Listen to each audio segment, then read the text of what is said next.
मुझे खुशी इस बात की है कि उनके भरोसे पे मेरी पार्टी खरा उतरी। ये कोई सामान्य बात नहीं है कि आप एक सांसद वाली पार्टी को, मुझे नहीं लगता गठबंधन राजनीति के इतिहास में इससे पहले कभी ऐसा हुआ कि एक सांसद वाली पार्टी को 5 सीटें लड़ने के लिए दी गई हों। खुशी मुझे इस बात की है कि हमारे तमाम कार्यकर्ताओं की मेहनत से वो पाँचों की पाँचों सीट हम लोग जीते भी। प्रधानमंत्री की झोली में हम लोगों ने उस सीट को जीत कर दिया भी। कल जब हमारी प्रधानमंत्री जी से मुलाकात हुई तमाम सांसदों के साथ, उनकी बातों में भी इस बात की खुशी देखने को मिली। उन्होंने भी अपना आशीर्वाद और मार्गदर्शन हम लोगों को दिया। आपको एक बहुत महत्वपूर्ण मंत्रालय दिया गया है बिहार के लिए। चिराग पासवान अब क्या करेंगे, क्योंकि बिहार फर्स्ट शुरू से आपका एजेंडा रहा है? बिल्कुल, मैंने हमेशा से बिहारी फर्स्ट के माध्यम से बिहार में फूड प्रोसेसिंग यूनिट्स का मैंने जिक्र किया। हाजीपुर का केला हो या मुजफ्फरपुर की लीची हो या यहाँ का आम हो या यहाँ का मखाना हो, मैंने हमेशा कहा है कि अगर यहाँ पे प्रोसेसिंग यूनिट्स लगेंगे तो यहाँ के किसानों को ज़्यादा आमदनी मिलेगी, राज्य का राजस्व बढ़ेगा, युवाओं के लिए रोजगार के अवसर खुलेंगे।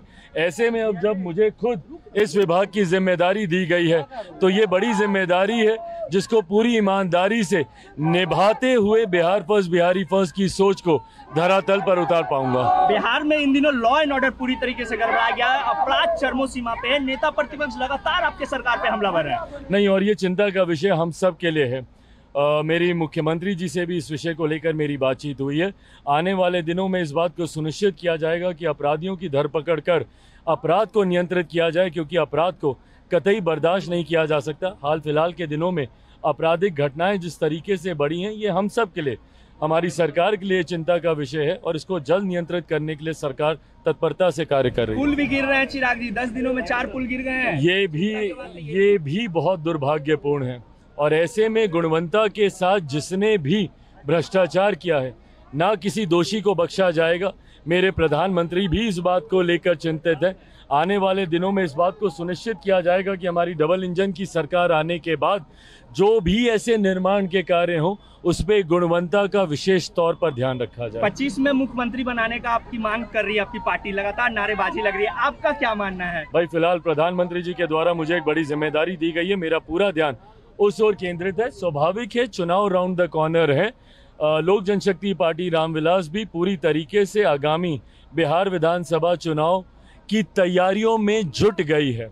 आज का जो हम लोगों ने कार्यक्रम, जो बैठक भी रखा है, उसमें भी चुनाव को लेकर कई बिंदुओं पर चर्चा हम लोग करने जा रहे हैं। पार्टी ऑफिस कब तक आप ले रहे हैं?